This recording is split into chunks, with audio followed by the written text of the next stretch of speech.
asalaamaaleykum mbokk yi déglu dal leen nag jàmm tey ji li ay di jàmbat ci lu ëpp ci ëttu yëglekaay yi moom mooy ndam lu rëy li nga xam ne suñu gaynde yi daal dinañu koy am démb ci kaw ñi nga xam ne ñoom ñooy waa Gambie ëttu yëglekaay bii di Sud Quotidien nañu démb suñu gaynde yi lañ doon xaar ci ñoom daal dinañu koy def ñoom daal liggéey ba ñu leen santoon def nañu ko ba mu mot sëkk ndaxte ñu ngi ñuy xamal ne benn biu Pape Gueye ak tamit ñaari biu Lamine Camara moom moo tax ba gaynde yi ñoom ñi nekk champion en titre daal di wane seen bopp wane nag ne ñoom daal ni lañ fas yéene wéyee nag ci seen Coupe d'Afrique des Nations julikaay yi kon tey ci di ñëwaat kon ci jongante bu am solo jongante bu rëy bi nga xam ne kon démb réewum Sénégal daal dina koy amal ak ñi nga xam ne ñoom ñooy waa Gambie démb sax daal dina ñuy wan waa Gambie ne nag franchement gaynde yi du seen moroom rax ci dolli ki nga xam ne moom mooy Lamine Camara bii mooy Coupe d'Afrique des Nations bu njëkk bi nga xam ne moom koy amal ak gaynde yi mu daal di ci nag dugal li nga xam ne moom mooy ñaari bi ci match bu njëkk bi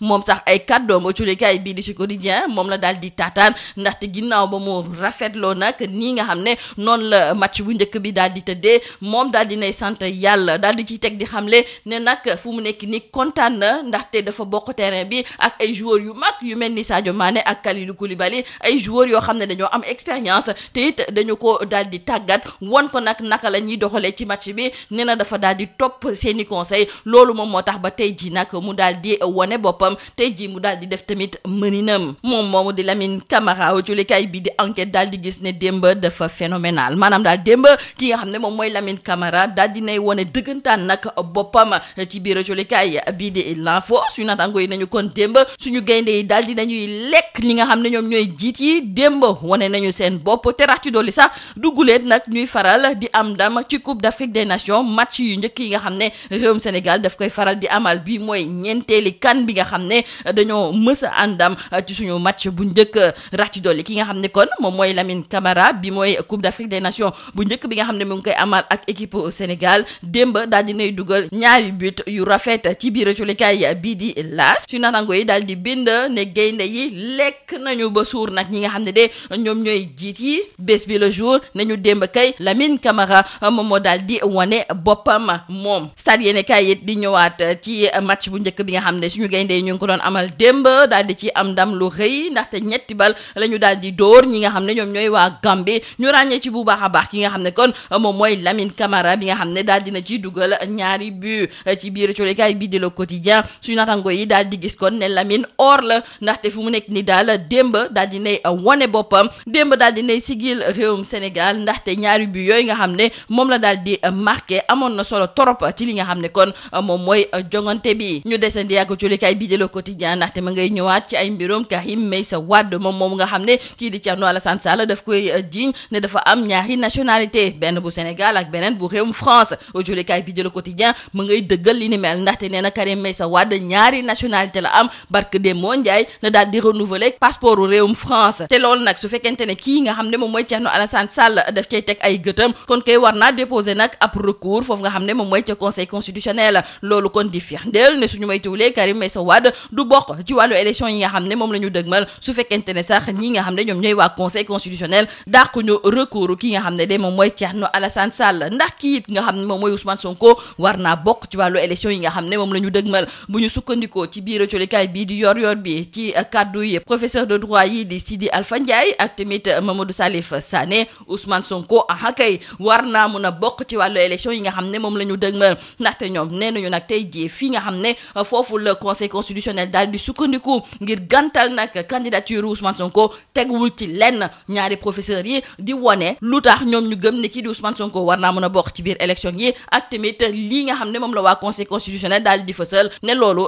teguwul ci dara ba léegi ci wàllu élection présidentielle yooyu nga xam ne moom la ñu dëgmal am na ci lu tolloog ñeent fukk ak benn candidat yoo xam ne it ñoom dañu leen a gàntal ne du ñu bokk ci wàllu élection yooyu ñooñu de démb demoon nañu nag di vilipender nag conseil constitutionnel ci kanamu ambassadeur ya nekk ca Union européenne loolu la ñoo julikaay bi di la mandat di xamal critique yéeni kaay di ci yokk di xamle kon ne Bougane Gueye Dany soxna Aminata Touré ak i seeni ñooñ démb ñu ngi doon waxtaan ak waa Union européenne foofu nag la ñu daal di xamle ne parrainage gii nga xam ne nag dañu ko dugal ci wàllu élection yi daal loolu du leneen lu dul fexe rek ba bépp candidat boo xam ne arrangé wul nguur gi ñu daal di la fay jëlee boobule loolu moom moo tax nag ba colikaay bii di tribune du ñu xamal ne am na ci lu tolloog fanweer ak benn plainte yoo xam ne ñoom fas yéene nañ kaa fësal jëmale ko ci conseil constitutionnel rawatina nag ki nga xam ne de moom mooy informaticien bu conseil constitutionnel ndaxte de lii njiig moom mooy njaak colikaay bii di tribune du ci jukkiwaat wante ci biir colikaay bii di point actu suñu naataango yi daal di gis ne fu mu nekk ni nag coow am na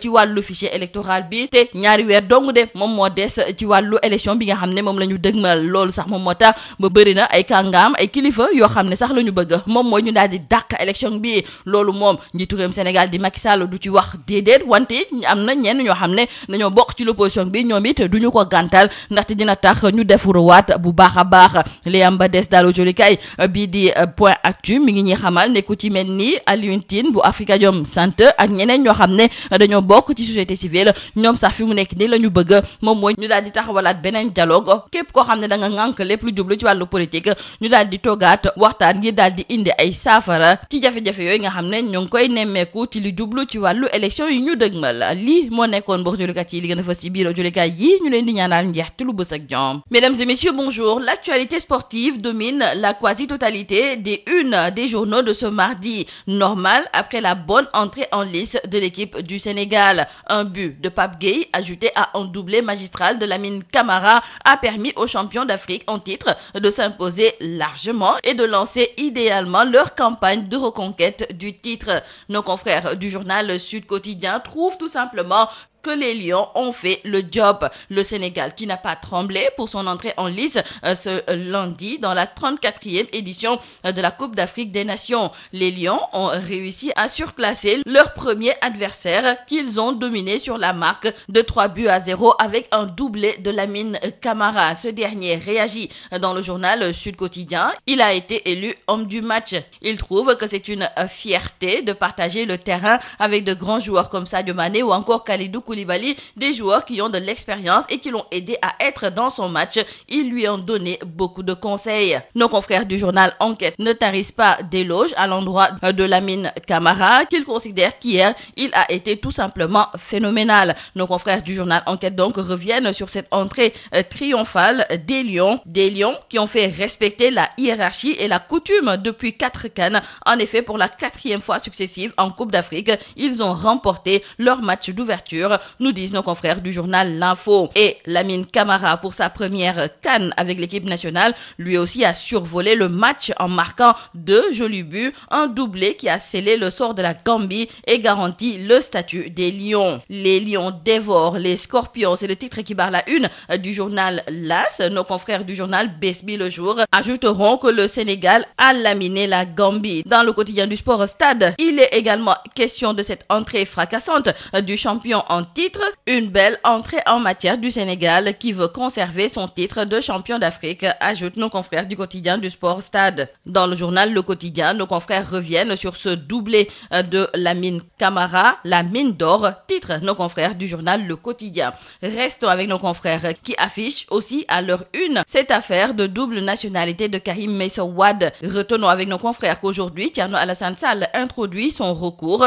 et nos confrères du journal Le Quotidien sont en mesure de confirmer que Karim Meïssa Wade n'est pas exclusivement sénégalais. L'ancien ministre a renouvelé son passeport au mois d'août 2020 à Doha. Il détient toujours la nationalité française, une contradiction que le candidat à la présidentielle du 25 février 2024, Thierno Alassane Sall, ne compte pas laisser en l'état. Il va déposer un recours aujourd'hui au niveau du Conseil constitutionnel, ce qui signifie que l'horizon de l'élection présidentielle pourrait ainsi s'éloigner pour Karim Meïssa Wade si le président du Parti de la République des Valeurs n'est pas débouté par les 7 sages. Ousmane Sonko participera-t-il à cette élection présidentielle? En tout cas, pour les professeurs de droit Sidi Alpha Ndiaye et Mamadou Salif Sané, la candidature de Ousmane Sonko est bien recevable. Ces professeurs, interrogés par nos confrères du journal Yor Yorbi, déclarent que l'argument de l'absence de l'attestation de la CDC, fondement juridique de l'invalidation de la candidature de Ousmane Sonko, ne résiste pas à la rigueur juridique. La candidature de Sonko a été laconiquement écartée sur le fondement de de l'incomplétude de son dossier, alors même que la faute est entièrement imputable à l'administration. En plus, le Conseil constitutionnel n'ignore pas que l'attestation accompagne simplement la quittance et l'acte principal reste la quittance de la CDC. L'attestation ne constitue que l'accessoire, déclarent les professeurs Sidi Alpha Ndiaye et Mamadou Salih Sané, qui ajoutent que le défaut d'une attestation de cautionnement qui fait suite à un refus par l'administration d'exécuter une décision de justice ne saurait constituer un motif de rejet d'une candidature. Donc, le candidat Ousmane Sonko garde toujours, en dépit de sa condamnation dans l'affaire Mame Mbaye Niang, la totalité de ses droits civils et politiques. Toujours à propos de cette élection présidentielle, dans le journal Le Mandat, nos confrères nous font savoir que le collectif des 41 candidats recalés demande l'arrêt du processus électoral. Ce collectif a rencontré hier les ambassadeurs de l'Union européenne. Ainsi donc, retenons avec nos confrères du journal Critique que Mimi, Bougane et compagnie ont saisi l'Union européenne et ce collectif a relevé que le parrainage s'est révélé un moyen efficace pour le pouvoir de filtrer les candidatures à l'élection présidentielle. Donc hier, nous disent nos confrères du journal Tribune, les 41 candidats recalés ont déclaré qu'ils vont travailler ensemble et mobiliser les citoyens sénégalais pour qu'ils soient rétablis dans leurs droits. Mais avant cela, ils annoncent qu'ils vont déposer une plainte collective contre l'informaticien du Conseil constitutionnel. En tout cas, pour nos confrères du journal Le Point Actu, à moins de 2 mois de la présidentielle, les éléments d'un précontentieux électoral sont déjà en place. Les recalés ont mis en place une structure dénommée le Front des recalés au parrainage et ce collectif se prépare à sillonner le pays avec en bandoulière le slogan Dogali Benno pour, disent-ils, l'avènement d'un nouveau régime à la tête du Sénégal. C'est donc une rude bataille qui s'est déclenchée autour de la fiabilité du noyau dur du fichier électoral